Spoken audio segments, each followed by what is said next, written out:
Hi, welcome to the Homeschool High School podcast, brought to you by Seven Sisters Homeschool.com and the Ultimate Homeschool Podcast Network.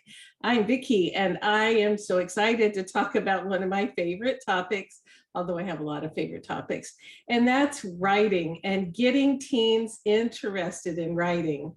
So, a lot of teens have had either not much experience or negative or overwhelming experiences with writing. So by the time they get to high school, they are just like, writing, oh my goodness, so they are not interested in it. So how about if we can reconstruct writing for our high schoolers, especially for those who have had those negative experiences or are really inexperienced in writing? How about we kind of reconstruct things for them so that they can learn to write and communicate through writing in a way that they actually feel successful and might even enjoy and have fun? Wouldn't that be cool? Like, what if your teen graduates high school and feels confident in their abilities? And wouldn't that be nice? Okay, all right. So today we're talking about how to help teens be interested in writing. So the first thing, just like we always say, is there's not one right way to homeschool high school, and there's not one right way to get writing done.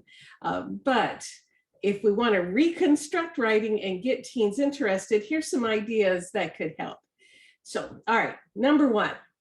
The first thing is, how about starting with a growth mindset? Teens, a lot of times who come in with self-doubt or a negative experience, say, writing's dumb, or I'm dumb, or I can't write. And so they have a block already on having their writing be successful. And that's can't go much further from that. So a growth mindset gives them, instead of saying I'm bad at writing or I hate writing, they learn to say, I'm not a great writer yet, but I'm learning. I'm learning to be a good writer. I'm not there yet, but I'm learning. That word yet, or but I'm going to get there. It sounds cheesy, but really, really, really try it out on yourself. So think of something that you're just not very good at, like me organizing my kitchen shelves. That is not something that I am naturally good at. But if I made it a priority, I would say, hey, this is not my natural thing. I'm not there yet, but I'm going to get there because I'm making it a priority. So that just the change of the shutdown, I can't do this, or I'm bad at this, to I'm not there yet, but I'm going to get there. So that yet and that but, I'm going to. What that does is it gives teens confidence. It rewires their brain away from shutdown to possibility. It goes from shutdown to the front part of the brain, which is the future orientation and the can do and the logic. So really just a few words changing can help them. So teens, you have to teach them that growth mindset. They, a lot of times by adolescence, they are really doubting themselves. So you can model that for them, show them times where you're not great at something, but you're going to get there. You're not there yet, but you're going to get there. Say it for them, work it out with them, something that you are working on, and then help them practice that in their writing. And I tell you, it will really help. So start with a growth mindset. All right, then the next one may be hard for us moms, but it's not hard for the teens. So the next step is to take a giant step back. So really, really, really, like we think sometimes like high school writing should be like serious, we've got to be prepared for college.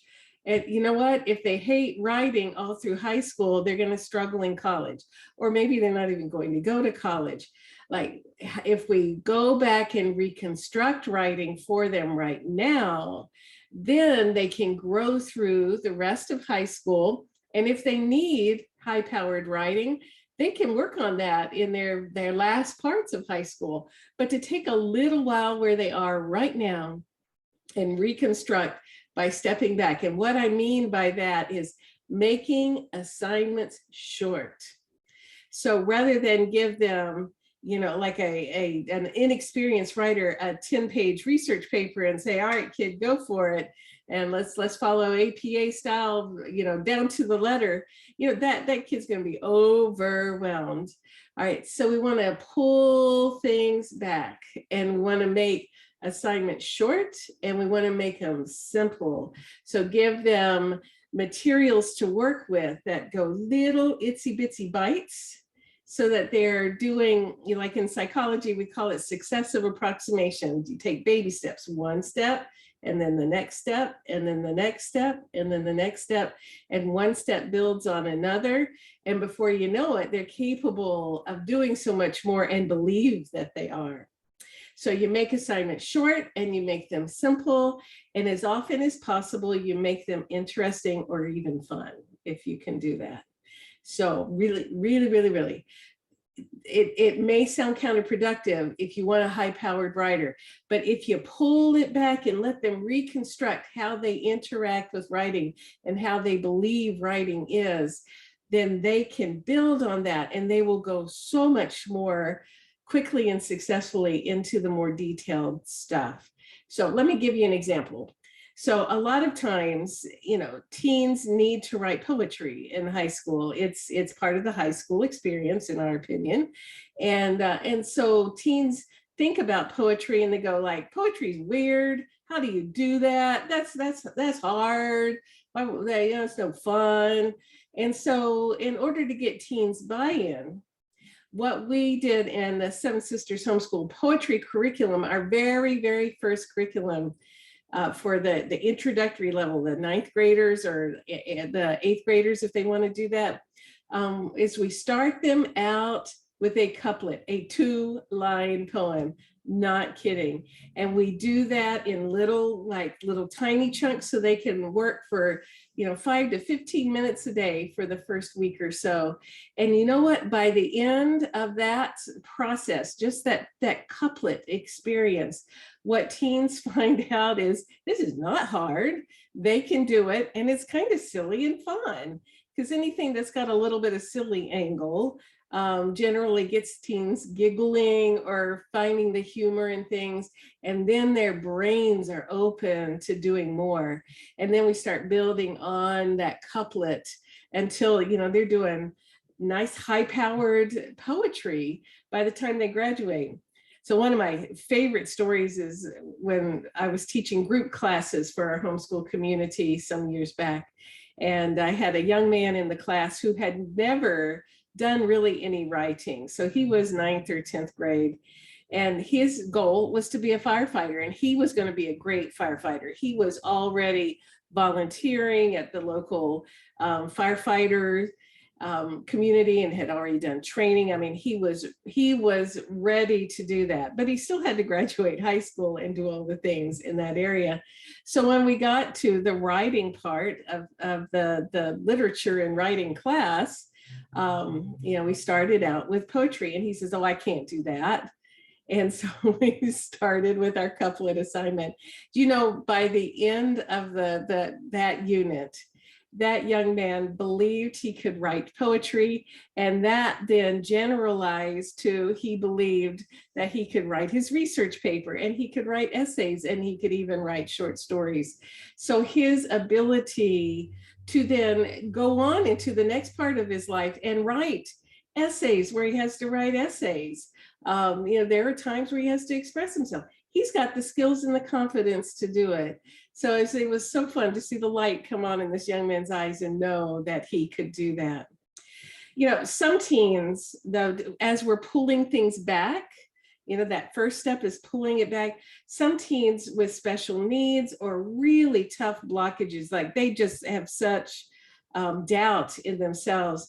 We want to even make the early steps easier. And so do not feel bad if you want to get them started with dictation abilities, like have them dictate what they want to write to you, or even easier, use the tools like dragon dictation. I mean, voice to text, like whatever they can use to speak it, and then that translate it to writing. And then they can, once it's in writing, they can do a little formatting and start to feel empowered. But really, really, really, really, really, it is just a marvelous thing to be able to use a dictation tool if you need it. All right, so another fun way, if you're just getting kids loosen up, believing in themselves that they can do it, write together, create a progressive story. Have you ever done that? Where you're sitting around with a group of kids, or you got the family in the car, and you go like, yay, we're going to do a progressive story. And one person starts with a sentence like, once upon a time, there was a girl named Sally, and she lived in the woods. And then you stop after that sentence, and then the person next to you goes like, well, Sally went for a picnic one day, and all of a sudden a big bear came up.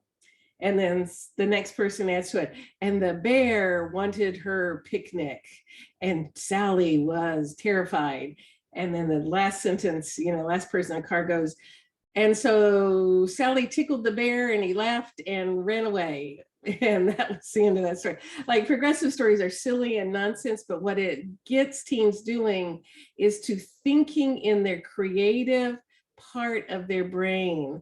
And it's actually a problem solving part of the brain too. Like, what do I do with the next things? So, all right, so those are ways to step back and just get teens eased into the writing process. All right, so they start out with a little bit of poetry. And then once they've got a little confidence with that, you can give them an essay. And sometimes teens go like, oh, this is terrible. This is boring. It's so long. It's really hard. And you tell them, okay, let's start with a simple 5-paragraph essay. Everybody needs to learn to do one of those things. It's just a thing. But a paragraph is just 3 sentences long. So 5 paragraphs times 3 sentences is just 15 sentences. 15 sentences, we can do that. We'll use the dragon dictation if we need to. We can do that. And then we have teens, when we're doing this, is we tell them, hey, let's use Seven Sisters Homeschool's essay curriculum. And we'll start them with the introductory level, where they are just doing some really basic things and some very fun topics. Because sometimes if you have a topic that interests you, it's much easier to put your opinion down on paper. So, then they can do an essay. Then they when they look and say, I even did an essay. Essays are serious, man. And look what I did. I did an essay. I could do poetry, so I can be creative. I can make things happen. I can do these essays. I want to try a research paper. Oh, I don't know how to do a research paper. So our most reluctant and self-doubting teens is Seven Sisters has a freebie, no kidding, a freebie to help them write a basic book report, just step by step, like to do a report. Do you remember doing those things when you were like in 4th or 5th grade when you were a kid? Well, a lot of kids have not had that experience in general curricula. And so this helps them do that and to be successful, so a quick, easy report on something that's interesting to them. And then they can build off of that later on for a real research paper in one of the formats, MLA or APA or even Chicago. So wouldn't that be fun? And then they can finish their year with a short story. And teens by then usually will think, you know what, I think I can do this thing if you show me how to do really easy. And so what we recommend for teens is to start with a family story. Most families have a story like, do you remember the time Aunt Sally did so-and-so, or grandma did so-and-so. So usually there's a family story. Or do you remember when you were 5 years old, how you did and so those are stories. And if you get an easy step-by-step, easy to write curriculum like Seven Sisters Homeschool introductory family narrative curriculum, it will ease teens through that process in a fun and silly way. Like they start writing the story in tweets.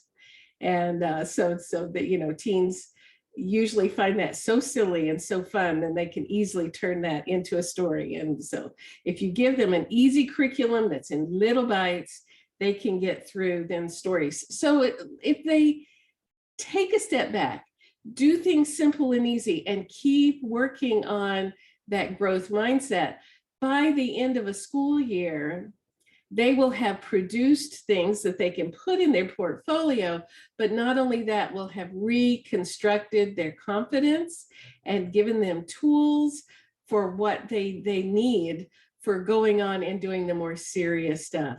I mean, isn't that cool? It's like cool, like teens can do it. I have seen over and over in my years, teaching in the co-ops in our local umbrella school, our kids who were struggling or uninterested or defeated writers, by stepping back like that and teaching that growth mindset, those kids became writers. They knew they could do it. It didn't mean that they needed to do that as a profession, but they had the tools to do whatever they needed to do in their rest of high school and in their adulting. Isn't that cool? I think it's cool. So anyway, that, in my opinion, is how you get a reluctant writer or an inexperienced writer ready to write bigger things by starting simple and learning that growth mindset.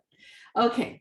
Hey, if you've got other ideas, can you share it with us on the Seven Sisters Homeschool Facebook group or in the comments here at the show notes at the Ultimate Homeschool Podcast Network and on sevensistershomeschool.com's websites. So we love to hear from our seventh siblings out there. What are the cool things you guys are learning? All right, well, that is that for this week. Please, if you get a chance, go to wherever you get your podcasts and leave us some stars and a review, because that helps other people find us. And thank you to our editor, Seth Tillman, and we will see you guys next week. This has been the Homeschool High School Podcast, brought to you by sevensistershomeschool.com and the Ultimate Homeschool Podcast Network. See you next week.